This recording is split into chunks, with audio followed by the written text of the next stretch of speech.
It was Twitter, right? I don't know the details because I just skimmed through Twitter. They are talking about KPSO events. I'm continuing like that. So we're not really aware of the details. We're not really that curious about those things. Speaking of curiosity, do you know the keyword for the lesson? Mustafa, do you know the keyword? No, I don't know, teacher. Mustafa, make a guess. If you read a couple of sentences like this, you could guess, so why did this illness happen to me? No, just one word. Read a couple of sentences. Well, read the first sentence. Well done. You probably won't say that, right? Look, you won't say that. You won't say that either. There are 3 left. I actually don't remember at all. Come on, how can you say it? You have one word. The keyword. Good, there are 2 left. There are 2 left. Come on, Omar, you say it. There were 2 left. Hold on. Thank goodness no one said anything about points or anything. I swear. Did you understand the main topic of the lesson? Now, there is an Arabic word called mirak. This word is the feeling that drives people to learn something new. Ahmed Fevzi Pasha also referred to this word as black love. So the word mirak kind of conveys its intensity to us. Some people have also associated the word mirak with the expression of anxiety. So, what happens when this word is applied to a person? It means a person who lives with worries, anxieties, and wondering what will happen to them. So what is this feeling looking for in us? People really do get curious. Think of a feeling like curiosity. So, you're a bit curious about something your heart desires. You focus your feelings and attention there, and as a result, a lesson comes out of it. It's a very interesting feeling. However, the feeling has a few characteristics. The first is that it has no limits. In fact, one reason it's so powerful is this. Wherever you direct the feeling of curiosity, like if you direct it towards this tablet, it also engages your mind there, making it very strong. You know the guy who organizes those neighborhood matches? Curiosity is a feeling like that. He's directing his mind there, his gaze there, his dreams there, his attention there. So, there is such a reason for the strength of curiosity. For example, I read recently about a man in India. While living there, there are 1,001 gods, their own gods. He was curious about them. He said there was one God that suited my way of thinking. He was curious. Then he found one. He said, his eyebrow is like mine. His eye is like mine. Then he said, I need to show some respect to this. Belief in humans is a natural state. He presented fixing his arm like this, the sign of respect. He used his arm like this for 49 years. Now the muscles, fibers, and bones are all worn out.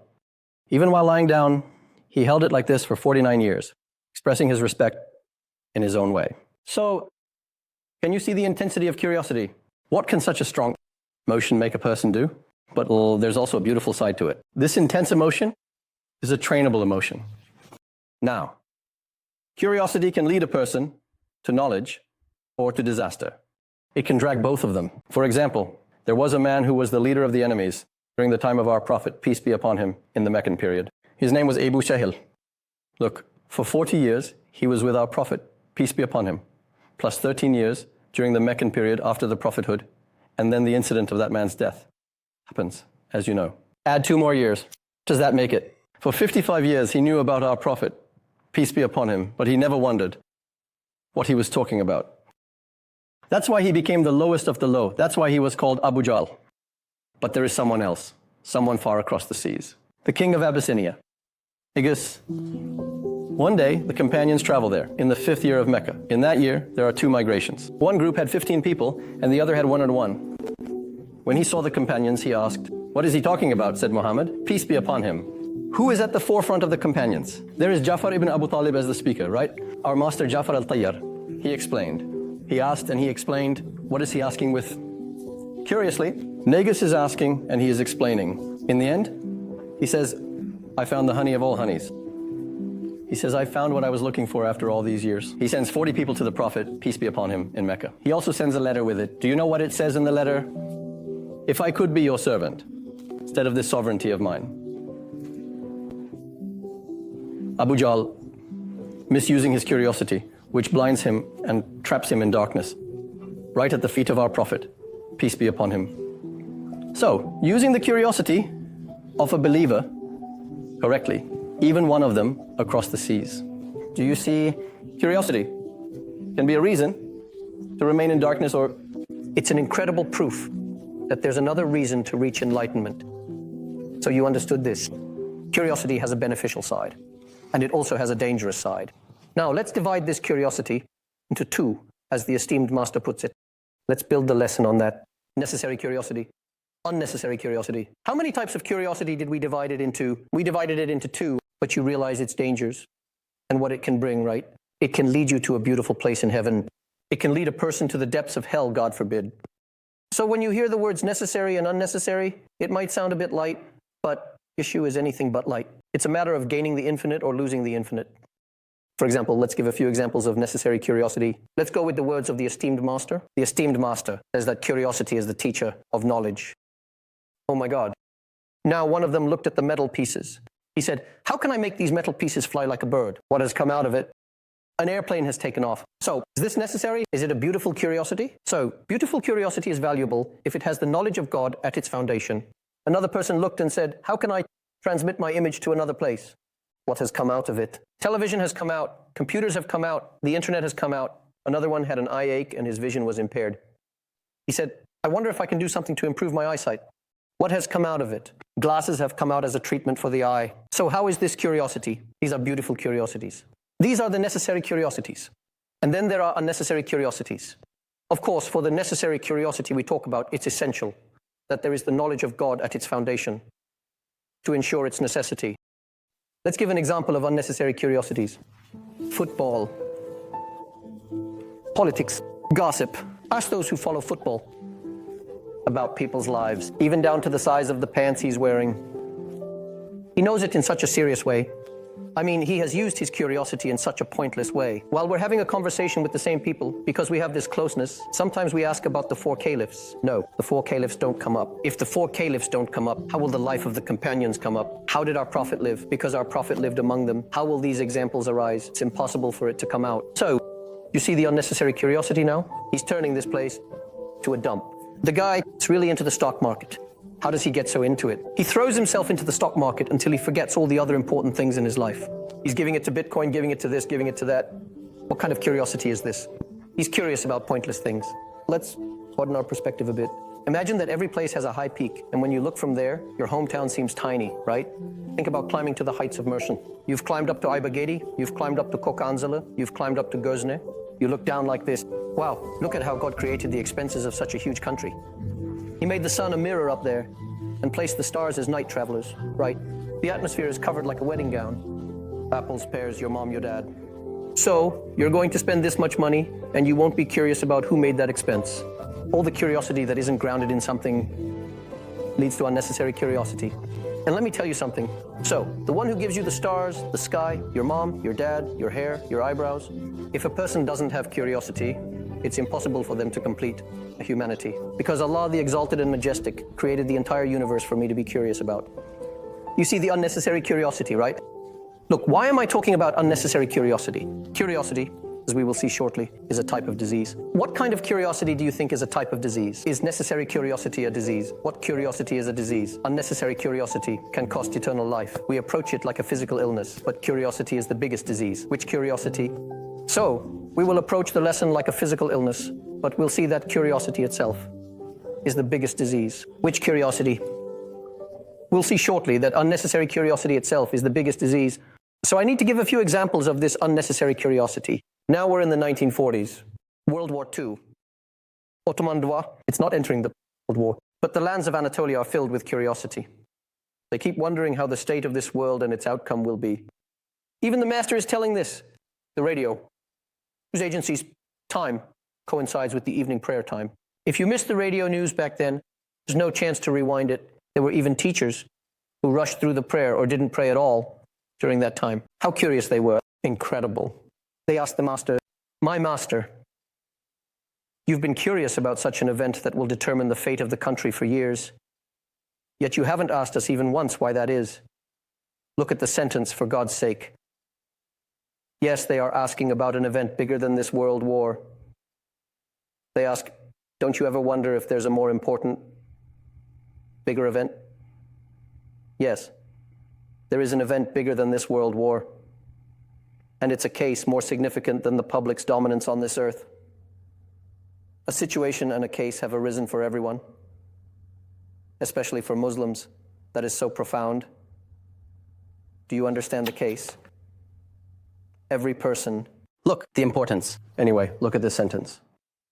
If one had the strength and wealth of the Germans and the English, how much have the opportunities of the world opened up? Wealth and power, like the Germans and the English. I mean, it's not like our little shops, you know? Look at the wealth. I mean, look at the dominance. It's not just telling 3 employees like us to do this or do that. Look at the dominance, wealth and dominance like the Germans and the English. If there were... Now look at V. And if there's intellect as well, and what else is needed alongside this? Intellect. And if there's intellect, they will undoubtedly make an effort to win that single case without hesitation. They will undoubtedly make an effort. Look at the sentences. Everyone's faith corresponds to this surface, adorned with bonds and palaces, beautifully and eternally, which will never slip from our hands. And the case of gaining or losing a permanent field and property has been opened. Do you have it too? You have it too. Do I have it too? I have it too. Does the person watching this lesson have this case too? Does it concern everyone? Does a topic that concerns everyone become a matter of curiosity? How can it not be, for God's sake? If he doesn't secure the document of faith firmly, he will lose. Just look at the sentence. If our belief system and trust in God don't settle with these lessons, it's over. And in this age, many are losing that case due to materialism. What does materialism mean? Materialism, but not in the way we know it. This is what it really means.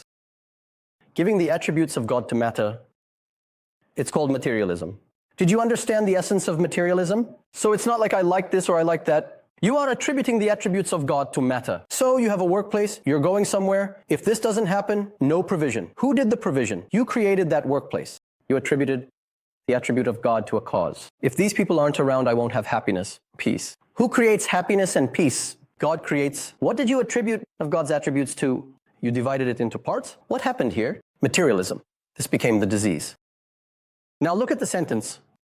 You know, I'm aware that I said to look at the sentence in all of them. But does every sentence have to be interesting? Every sentence is interesting. Especially look at that last sentence. Even a person of discovery and investigation. What do we call those who see beneath this grave? They are called the people of discovery, grave. Hüsnü Hazretleri is also talking about one of them. God knows best. In one place, there are 40 deaths from 40 passings. Only a few of them have witnessed the winnings from the state of ecstasy. The others have lost. Elsewhere, it says 1 in 40. Elsewhere, it says only 1 in 40 people leaving the mosque. You live in a century where 1 out of every 40 people leaving the mosque wins and the others lose. I wonder, could the entire world's dominion fill the void left by the case that he lost? We called a friend recently, and he was involved in another service. May God grant you success. What are you doing? How are you? I said, honestly, it's good. There's a plateau area somewhere. He said, may they be pleasant. Oh, really? I said, well, may it be good and auspicious. We have a brother. You know him. He said, I know him. I said, he was in intensive care during COVID. Do you remember? I remember. I said, while he was in intensive care, he had a moment of realization. He said, oh, this world is so temporary. He wondered if he could give up the things he loved the most for the sake of God. He remembered that field of his. He said, I will give that field I love the most for the sake of God. Now they are making plateaus there. The plateaus of the madrasa. May God make it good. May it last forever. What a thing this is. What value does a handful of soil have compared to the afterlife? What value does it have? To be able to wander around with your steps, you need time, energy, and health. Where in this world could be paradise, for God's sake? Did you understand the unnecessary use of curiosity? Yes. One more example continues. Another place where curiosity is unnecessarily used is in politics. The esteemed master is very upset about the changing curiosities that come with the changing agendas. So what does he want then in the changing agendas? Hüsnü Hazretleri wants a Muslim who remains unchanged.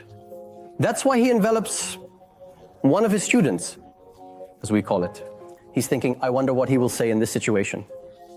He is asking about the Straits issue, which was a political matter of that time. Now look at the sentences. I tested a student of Risale-i Nur. I wondered what his thoughts were about the current politics. So I asked a couple of things regarding the Straits in relation to a bit of empty talk. Something is coming to us, right? Well, what is there? He asked something about the agenda. If we could look through a veil of the afterlife, if we could see with the perspective of the afterlife. Look at what the wrong use of that curiosity leads to. I saw that, he answered with interest and knowledge. Do you know what the esteemed master said? Look at the sentence. I said, poor thing from the heart. From the heart? Yes. He doesn't say, I said poor thing, even though it came to the tip of my tongue. He says, I said poor thing from the heart for his student. This curiosity will also harm this duty of enlightenment. Then I warned him strongly. I seek refuge in Allah from the devil and from politics. I seek refuge in Allah from the devil and from politics. We have a motto. If you feel sorry for people, what's wrong with that? If you feel sorry for someone, it takes away their worthiness for mercy. The past principle removes your compassion for that person. How is that like math? The past principle takes away your compassion for that person. How about math? Look at the last sentence. He asked a question about the Straits and answered those who were interested. He said, oh my heart, look at the last sentence. The relevance of the last sentence to the subject terrifies people. It says that the people of heaven want people in hell as they wish. It says that using curiosity in the wrong way, not allowing you to find God, not allowing you to discover Him, let's see where it takes you. In the last sentence, the Master explains that the people of heaven can be as they wish, and even hell can be a man. So what if I spent my life on football? So what if I spent my life on gambling? What does it matter? I wasn't satisfied with the money God gave me. I spent my life always focused on money, always chasing after it. What's wrong with that? Because he is not content with what Allah has given him, and he doesn't do what he's told. This issue really touches the wrath of Allah. That's why it almost falls under the curse. Oh my God. I need to give another example of unnecessary curiosity, because it's something we all have. Curiosity, is there a way to suppress this feeling? So what are we going to do? If there's no way to suppress it, have to change its direction. So let's talk about these unnecessary curiosities and change their direction. Now we've come to those who concern us the most, because we constantly have our phones in our hands and the internet is right there. I'm paying attention. For example, let's have tea here and a phone over there. Let's sip the tea first, then we'll grab the phone. We'll look for 13 seconds, then we'll put it down and sip another tea. We have so much going on that we have a lot of short information in our minds. These short bits of information become knowledge for us. So it turns into useless information that doesn't lead to God. You notice it in environments. What tree is this? The guy has nothing to do with this. I saw this tree on the internet. So how is this water bottle made on the outside? The guy says these machines are coming from China. They're made like this with CNC. Hey, how do you know this? Are you going to open a company? No, I'm not going to open a company. I was curious, so I looked. You see a star in the sky? You know what kind of star it is? And you name it. He says, I love him while walking on the road. Oh, my dear, my star Suraya. It has nothing to do with it. What are you going to do then? Are you interested in astronomy? Or did you catch an event that leads you to God here? No, I have too much information like that. These pieces of information that are like straw keep us from using our curiosity in the right way. Look at what Hüsnü Hazretleri said about this. Are you leaving the I am behind? Or are you still I am? The knowledge of God. You're wasting your time with the most useless information, as if you have thousands of years to live. Look at the misuse of curiosity. For example, what's the nature of the rings around Saturn? And how much do chickens cost in America? We have so much to do. So if this information isn't useful to us, what are you going to do with the price of chickens in America? Whether it's per kilo or per gram, you're reading about everything that comes your way. What are you turning this into? You're turning it into straw. And then one day, your heart gives you a warning. You're turning it into straw. This time, one day, the heart gives a warning. Oh no, heart hurts. It's warning me. Is there any good knowledge for me? Come see. If you can find the information you need in this dump. Isn't that a huge example? An example we all encounter around us. The man who knows everything, right? Oh my God. And you're wasting your precious time on worthless things like how much chickens cost in America. Supposedly, You're gaining a kind of perfection from the science of cosmography, that is, astronomy, and the science of statistics. The guy spends hours of his life on puzzles. Is learning information bad? If it's unnecessary, it's bad, my friend. Is reading a lot of books bad? If it's unnecessary, it's bad. So it needs to lead you to something. That's why the ancients said that they say the method is fundamentally ancient. So first comes the method. What am I supposed to do? What do I need for what? So there are train tracks. Where am I going? Then the essence comes. So the train is placed on top of that. Otherwise, it's unclear where the track is going. There hasn't been a need. Let me produce a train too. Have you ever seen a producer like this? Let's produce a train, let it be. Yes, of course, one day we'll build the road. It doesn't work like that. First, there's a method. Train tracks are laid down, then it becomes the essence, and then the path inside. So we have a lot of information that doesn't really help us. It's almost like reading and reading and reading to Sheikh Kogule, right? It has become quite interesting. Hazrat Husnu calls these unnecessary curiosity. In a moment, you will read a line that talks about the serious harms of unnecessary curiosity. Sometimes it means that one's curiosity has distracted them so much that, in fact, their unity has been scattered. What does it mean to scatter curiosity? To disperse the heart means to disperse monotheism. Kesret also means drowning. Sometimes I say, brother, one day you will die. You see it on the internet. Wow, that was someone I knew. Young people go and older folks go in a line. So now you're saying, brother, there is death. You see it on the internet. My God, this guy I knew is over. Young people and old people go one by one. He says, let's come and solve that. It's not about coming to chat or anything like that. I don't have much curiosity for those kinds of things. Do you know what he means when he says he doesn't have much curiosity? It's the purpose of creation. In the agenda of Allah, who created the universe and spins the suns and stars like prayer beads, you are there. But in your own agenda, you have trivial matters of curiosity. And you say, I'm not interested. I'm not interested in the very reason for your existence in this world. Where did our curiosity take us that this illness emerged? Now, I will read one last sentence from Hazrat Husnu regarding curiosity. You know that curiosity is what most provokes a person. Look at the sentence. You know that curiosity is what most provokes a person. Now, let me ask a question. Among these curiosities, have we talked about some types of unnecessary curiosity? We talked about it. So, do you know the best and the worst? What is the worst unnecessary curiosity? Go ahead. It's about illness.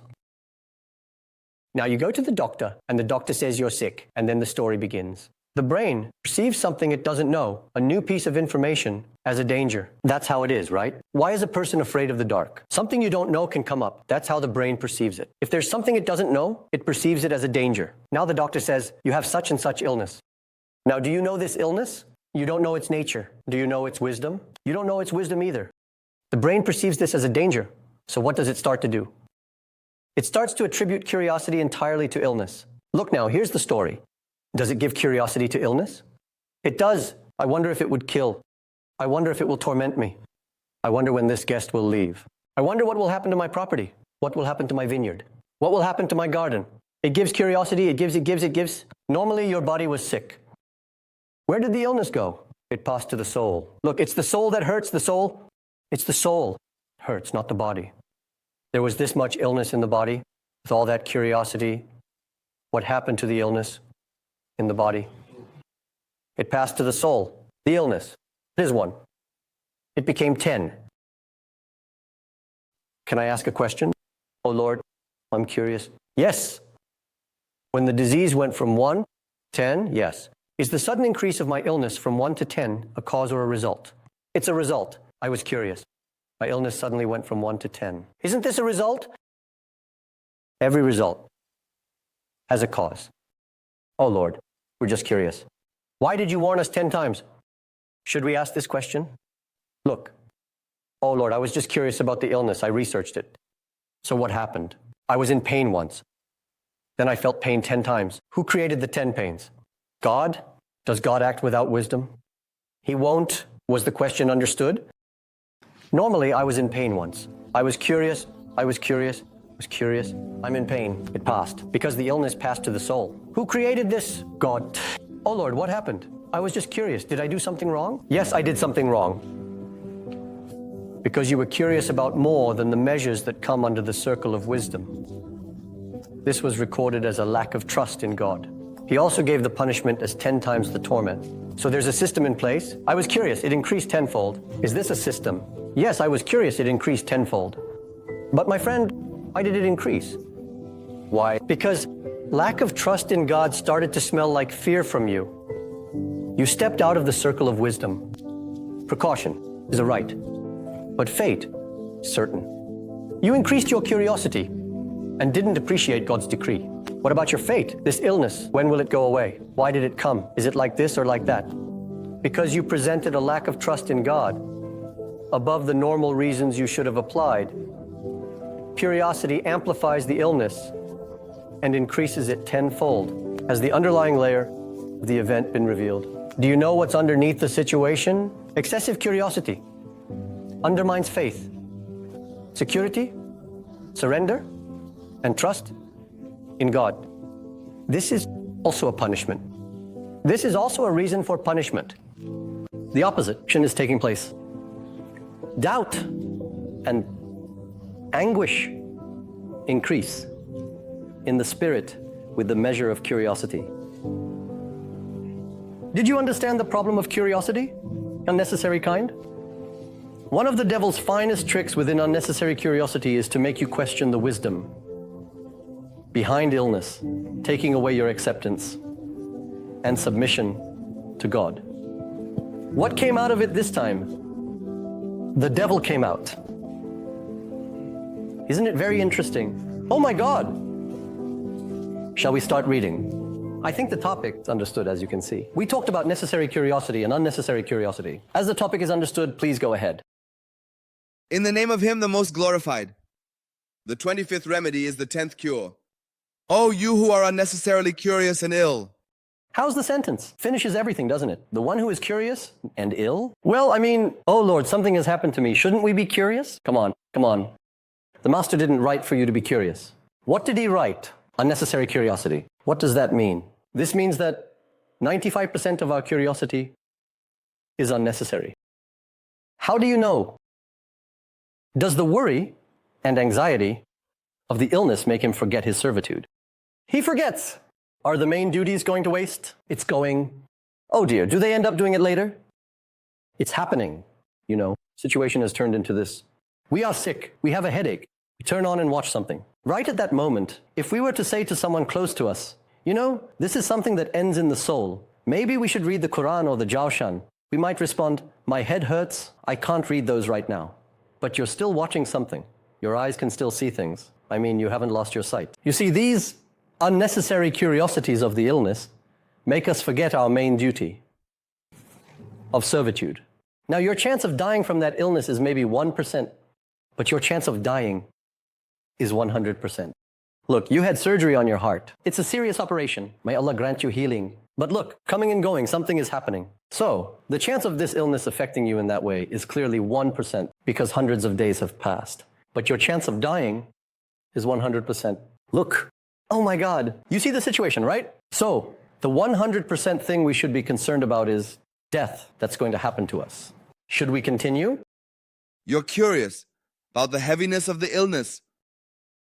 That curiosity will make your illness worse. Did you understand the sentence? Look, there's again the law of God. The more you worry about the heaviness of the illness, the more that worry will make your illness worse. We just talked about the reason. Oh my God, this result, is this the result? This result, what did we just talk about? The reason, oh my God, continue. If you want the illness to lighten, try not to be curious. Does it happen when you don't wonder? Does it happen? So it doesn't happen like that, right? In fact, the person starts to think again, what was I not supposed to be curious about? And becomes even more curious. Now, thanks to our friends on social media, there's a lot of work to do when setting things up. Sometimes they forget things too. When something happens, I say, for example, make sure to forget to charge the batteries. I mean, now, many people say, what was I supposed to forget? And they don't forget, alhamdulillah. Now, if I tell the person not to be curious, would that work? It can't be. The more I think, the deeper it goes, the more rooted it becomes. Think of this situation like a tree root. More rooted, heavier. So think about the benefits of the illness, its rewards, and that it will pass quickly. Remove the curiosity at the root of the illness. Yes, curiosity makes the illness dual. What kind of sentence? Amazing, yes. The physical illness is given to the heart with curiosity, along with the spiritual illness. The physical illness relies on it. Continues. What does physical illness rely on? Spirituality. So can we say this? The root of all physical illnesses, it's in spirituality. So, a physical illness came upon me, and I'm making a bit of a fuss about it. What about the 9 in that it's rooted in spirituality? So, do you know where the commander is? In the spirit. How can that be? My physical pain is hurting, can't you see? Is 9/10 of your pain coming from that? It's rooted in the spirit. The commander is the spirit, you see. Now, the root of all physical illnesses is spirituality. Now you're leaning to the guy's ear saying 2 sentences. Tears are flowing from your eyes. The sentence you said is spiritual. Meaning, it's not just meaning, right? Spiritual, but the tears flow are physical. What happened? Spirituality entered. The material aspect came out. So, where is the root of that material aspect that came out? In spirituality, you're leaning into the person's ear, saying something about their father and mother. Oh, God forbid. He's sick, he's going to die. The guy is getting tuberculosis from what he gave. Oh my God. So what happened? Something was whispered in his ear. What is said is spiritual, but what happens to me is physical. So the root of all physical illnesses is in the spiritual, meaning in my soul. So where does my body rely on? It relies on the soul. Now, we will also talk about where the soul relies, okay? When something physical happens to this body, the place it relies on becomes the soul. So, if the place where the soul relies isn't greater than all the enemies it faces, they will collapse together. The body relies on the soul. And now when something physical happens to this body, the place it relies on becomes the soul. If the place where the soul relies isn't greater than all the enemies it faces, they will collapse together. Right. So if the place where the soul relies isn't greater than all the enemies it faces, they will collapse together. Is that right? When the body gets sick, where does it hit? To the soul. Oh, soul, will you stand tall? If the place I rely on is greater than the enemies, I can lift this body up. If the place it relies on isn't greater than the enemies, the soul will also collapse and be devastated. So where does the soul rely? Here, the soul's anchor is to know God, to be aware of God, to be sincere. So it can rely on the strength of faith, belief, and trust in God.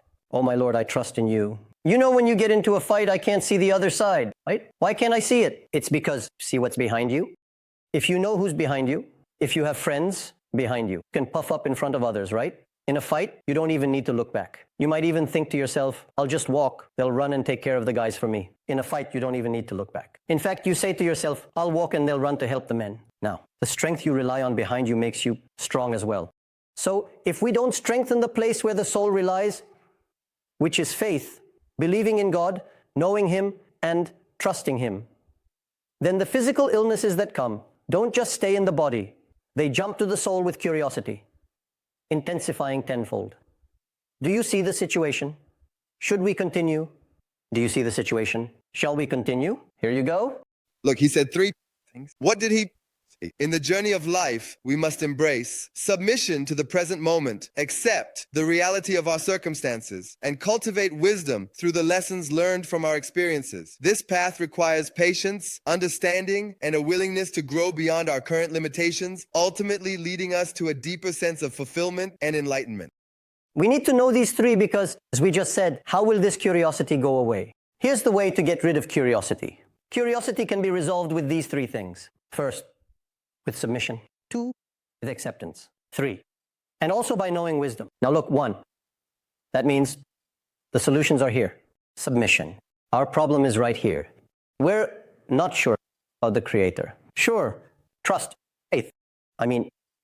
Weakness of faith. Look, it ended up at the same place again, at the door. Oh my God, we can't submit ourselves because we're not sure about the Creator. One who is not sure cannot be at peace. So without being sure about the Creator, it's impossible to have peace and tranquility in the soul. Now, do you know what the most dangerous side of this is? If we can't solve the spiritual distress and problems in this world, there won't be anything different to see in the hereafter. Worship as much as you want. You can remember as much as you want. What does this mean? We think the submission and trust that faith gives us is a luxury, but it's not a luxury. These are the requirements of faith. What should be in the car? 4 wheels, gas, steering wheel. What should be in faith? Submission, safety, trust. If these are not present, it means that the qualities of faith have not developed. And just as the soul's unrest doesn't go away in this world, there won't be anything different to see in the hereafter. So, if a person reveals these qualities of faith in this world, is it a luxury or a necessity? It's a necessity, it's a necessity. If a person cannot attain these points, safety of faith, the surrender of faith. Now, these illnesses are a place of experience for us. The illness came, it hit. If you see that this surrender, this trust is not there, in the hereafter, doesn't turn into something different based on your faith. One of the dangers is this lesson, you see. Otherwise, the illness has come in this world. Whether you grit your teeth or not, it passes anyway. What will happen? Nothing happens. But when it comes to the hereafter, a lot happens in a person, you see. So that's why, in terms of where we will rely, we need to eliminate all the reasons to surrender to God. What does a child do when they surrender to you? They jump into their father's arms without making any calculations at all. We need to eliminate each of the reasons. What do we call the elimination of reasons? Can it be called a miracle? Can it be said? It can be said. What is there in a miracle? I don't know what's there, but what about the reason? No.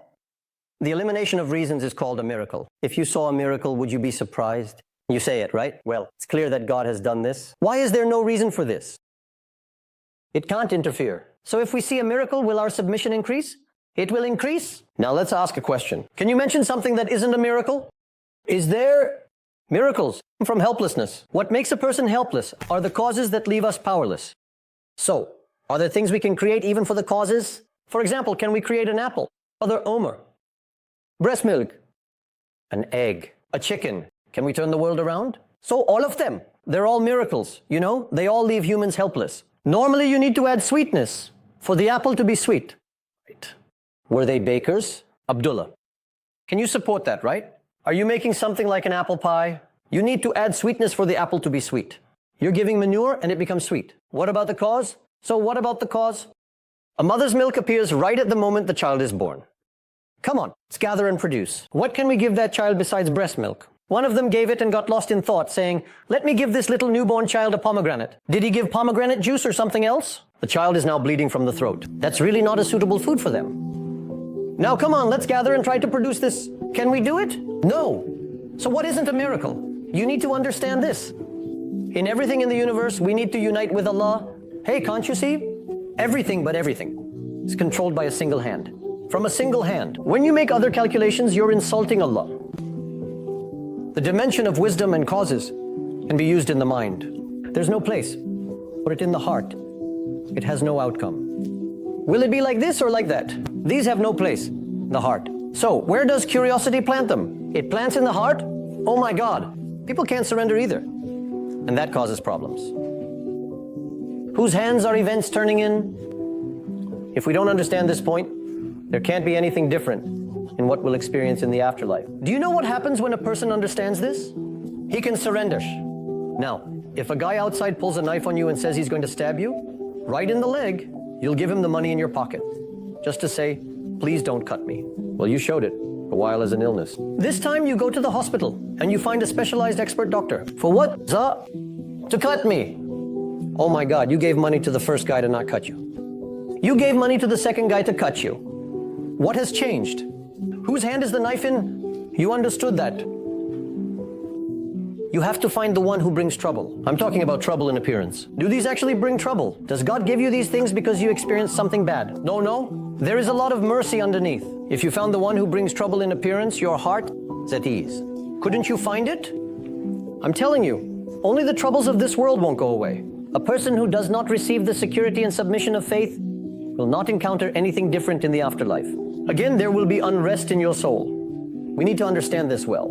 It's a luxury for us to reveal these qualities of faith. No, obligation. So think about it. An event has happened at the beginning of this week. Were you able to surrender? Were you able to ease your heart? Couldn't you do it? So you're saying there will be trouble in the afterlife. These are actually given to us so that we can experience them. Now, when a doctor is going to operate on you, they actually want you to ask whose hand the knife is in while they're performing the surgery. Right. Why do they want you to ask? Because it will introduce themselves. In the events that happen to us, what does Allah want us to ask? Oh Lord, whose hand is the knife in? Of course it's in your hands. Why? Because the reason for the creation of the world is actually Allah's desire to introduce Himself. So there were three things that prevent the disease of curiosity from holding us hostage. What did we say first? Surrender. What is the second one? Consent. Look, consent is such a thing that, for example, you got sick and developed a fever. It came to 40 degrees, 41 degrees. Oh Lord, you made me feverish in this world. I wonder if you can be protected from the fire of the afterlife. Will these wash away my sins? Did you say it? What rank does it have? It becomes the rank of consent. Oh my God, consent is the path that leads to paradise. Consent is such a thing, you know? So, did you show consent to what has happened in curiosity? You wouldn't do that. What did we say the third one is? The third one we said is wisdom. Look now, normally we are told the diagnosis of a disease. This is the disease, or the apparent cause is mentioned. You did these things. As a result of these, you got sick. Which one is wisdom? None of them. We need to know it's wisdom. Do you know why the events that happen to us are not bad? Does God do evil to us? Does a mother do evil to you? Sometimes your mother gives you food. Do you ever doubt it? Did you put any apparent signs on me? You can't even recognize that child's mother. Does God do evil to us? All of God's names are beautiful. Can something good come out of something bad? It doesn't lead anywhere. Then the events that happen to us are not. What is bad about us? Our evil eye is bad. We don't know how to look. We don't know how to look through the lens of faith. So, when we turn the evil eye away, what is the wisdom behind the event? What is the essence of the event? This will change too. What is the structure of the event? This will change too. Isn't it very interesting? 3 qualities that take curiosity away from a person. 1, submission. 2, consent. 3, knowing wisdom. This is the medicine. Look, this is it. With this medicine, 9 out of 10 go away, God willing. We've seen a lot of that, you know. You see such perfect individuals that it leaves you amazed. He says, Alhamdulillah, even though I have lost both my legs. He says, God has allowed me to live for so many years. Now he says, I guess He took them, cleansed their sins from me. He says He takes them. Isn't that what He says? Look at that thing in the man. What are you doing? How are the days going? He says, I can't keep up. Reading the Quran, reading the Chevshan, and studying. How old is a person who has no legs? So when faith enters someone, what kind of change does it bring? Please, let's continue. Specifically, a single dirham of material illness can sometimes grow to the size of 10 dirhams through curiosity. What makes it grow to 10 dirhams? Curiosity. The curiosity of doubt. What does doubt mean? It means doubt. Who blows the doubt? The devil. Whose benefit? Increasing the illness serve. The devil. It leads to the path of hell that serves the devil's purpose. Even if we understand the issue, nature of that path will change. Let's continue. With the cessation of curiosity, intense of that illness goes away. Are you paying attention to the number? To avoid suffering from illness, medication is essential, right? Look, this is a spiritual prescription, a spiritual medicine, and it takes away 9/10 of the illness. Can you believe it? There is a condition called hypochondriasis. The counterpart is this: illness begets illness. It's so interesting that a person invests psychologically in the soul, but does it in the body. He invests his love in the body, his priorities in the body, and his care in the body. This illness of illness manifests itself like this. Later, if even the smallest thing happens to the body, like losing a nail or having a bit of haircut, he looks at life as if it's all over because all his attention is focused there, because all the investment has been made in the body. Now, if you tell such a person that there's a problem with their body, like saying there's a little redness here, their world darkens.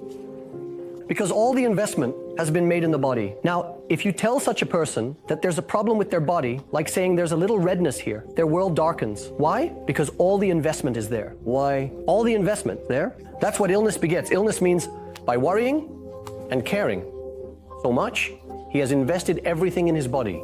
In the smallest thing that appears in his body, his whole world collapses. And do you know what the greatest harm you can do to such a person is? Talking about their illness, because the biggest characteristic of these people is that they are incredible researchers. On the internet, these people know everything about their illness in detail, from articles to everything else. Maybe some information isn't available from the doctor. What does talking about such a person's illness increase? Their curiosity. As their curiosity increases, they end up with single illness. Oh my God. Let's continue, please. Pay attention to this sentence. Curiosity worsens illness, questions divine wisdom. Curiosity not only exacerbates the illness, but also accuses divine wisdom. Do you understand? You're claiming God's wisdom. Oh God, God forbid, you don't know what to give. You're criticizing His mercy. Would a merciful do such a thing? God forbid. What does curiosity about the illness mean? So this is what it means? Yes. From the merciful Creator, complaint. The incident, it increases the Tokatya disease with the opposite intention. Do you understand? The reason why curiosity about the illness increases tenfold is that we get slapped. So if a calamity is increasing, what does that mean? So it means there's a slap underneath. What is the reason for the slap here? To complain about the illness means to complain about the one who gives the illness. Now, we went to a friend's place. We're talking about it in a complaining manner. I also got such an illness. I don't know where it came from. It came like this, it came like that. So where did it come from? It came from God? So what are you actually saying about that friend? Let's translate it into Turkish. God also gave me an illness. God forbid he didn't know how to give it. Is this how the late God behaves? Complaining about the illness means complaining about the one who gives it. Do you understand why we got slapped? Oh my God. Now a physical illness has come. It has made your life a bit heavier in this world. So if a spiritual illness that makes you complain to God comes to you because of this curiosity, where does it affect you? The illness of the hereafter. So, how do we complain? Should we ask, the illness came, pressed on my vein, and it hurt. Shouldn't I complain, my friend? Let me do it. What should I complain about? You will complain about your soul and the illness? To God. That's the place for sharing troubles. Look, there's again the concept of oneness here. Did you notice? Now it comes to the Prophet Job, 70 years of a healthy life, 16 years of illness, but what kind of illness? He couldn't recognize his incredibly close ones. Then 70 years of a happy life again. For 6 years, the illness has increased. Do you know what the Prophet said? My Lord, harm has touched me. You are the most merciful of the merciful. Oh my God. He says, O Lord, the harm has touched my heart, and you are the best of those who show mercy. What is he complaining about? He is complaining to his Lord about what has happened to him, his illness. Oh my God. It's what awareness of servitude is like. We are servants. Shall I tell you the exact meaning of a servant? Let it be understood clearly. To say servant means slave. What does servant mean? Slave. Does a slave worry about their master? No, they don't. Does a slave rebel against their master? No, they don't. Can a slave have a will next to their master's will? No way. Look, this is our exact meaning. We are servants, meaning we are slaves. If we don't understand the Quran and the Sunnah, in the events that happen to us or in our daily lives, how slavery done, how should we behave? If we can't figure it out, I'm referring to the Sunnah. You're not just taking things like this, right? Like working with the beach or something. If we can't figure out how to use the capital of our life, we are automatically rebelling against God. Oh my God, look at the situation. Whatever comes from God, they say we should accept it with grace. This is called beautiful worship. They say it's the highest and most beautiful form of worship. Do you know what they say about this in Sufism? They say both the fire and the light are beautiful. So, do we want to reach the highest rank? That's one way to do it. To know where everything that happens comes from, to recognize the sender, and to accept it.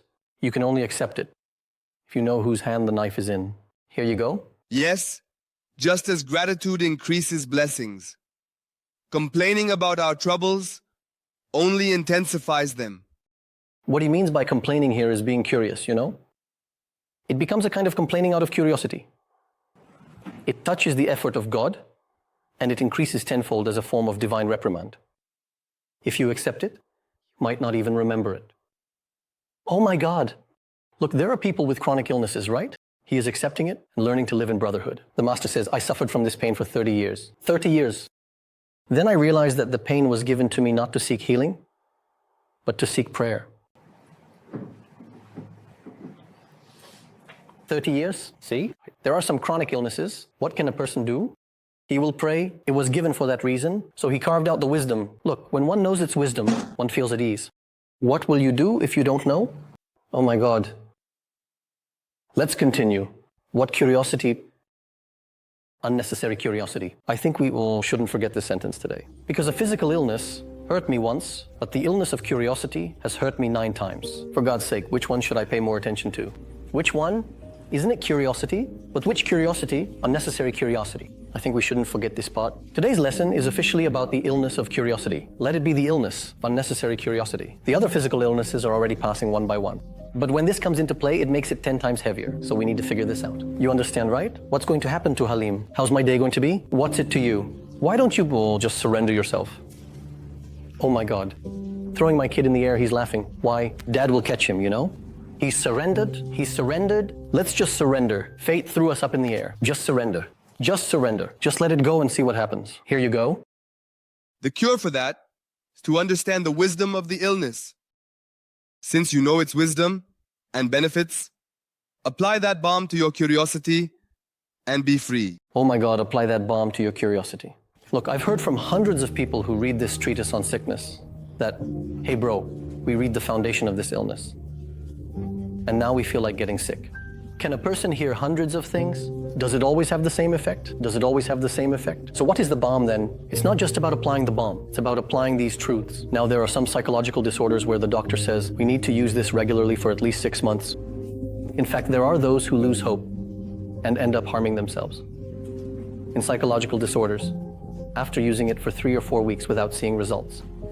Understand, the doctor said you will use this for 6 months. He used it for 3 weeks too. He said, this is of no benefit to me. He lost hope and harmed himself. God forbid. That's why we need to understand this. When he says to apply the balm, doesn't mean we just read this lesson today and that's it. No. For months and years, keep reading and reflecting on these truths continuously and act on them in a suitable way. What does it mean to act in a suitable way? Did you get sick? You got sick. Is your right leg working? It's working. I went get water. Come to the madrasa and study stubbornly. Do one more thing for the sake of Allah. What will happen? It turns out that our lives aren't that sweet. Here you go. Instead, oh really? Instead of joy, all praise is due to Allah in every situation. Say it. Do you see? If we solve the curiosity, we will say these things. The ancients figured this out. Do you know what they said because they figured it out? All praise is due to Allah in every situation, except disbelief. So they said to be grateful for all states except disbelief and misguidance. Why? The light is nice, and the pomegranate is nice too. They understood it, they caught that issue. Why? They have eaten well, their appetite is very good. Now, if you go to the doctor, do you know what the doctor first asks to understand your illness? How's your appetite? If the appetite is gone, it's clear that health has also left the body. Now, don't you ever wonder about spiritual matters, getting to know Allah, or what the afterlife is like? What's going to happen in that paradise? What kind of torment is that hell? Forget about hell, what is the grave? Why do these curiosities go away? Why do these appetites go away? Because our body is sick.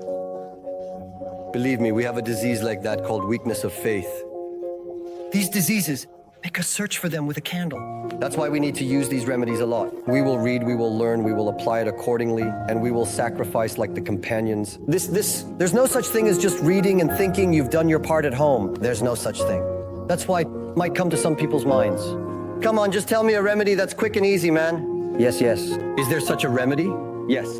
Do you know what it is? Surah Muhammad 7. Verse, look what it says. The best solution. Oh, levers. If you help Allah, He will help you and make your feet firm. Is the law clear? Clear. I want to be free from this curiosity, from spiritual illnesses, and from material illnesses, O Lord. Then you will help the religion of Allah. Like who? Like the companions. That path is clear. That path has been opened. Path has been walked, and every point of it has been practiced. There's no need to rediscover it and go through the trouble. Why go through the trouble? Then go through the trouble of discovering them. Right. Curiosity is such a disease. Let's say, may Allah guide us in the right direction, inshallah. Glory be to you. We have no knowledge except what you have taught us. Indeed, you are the all-knowing, the wise. And our final supplication is, all praise is due to Allah, the Lord of the worlds. Al-Fatiha. What a great chapter. Our final supplication, praise to Allah, Lord. Al-Fatiha example.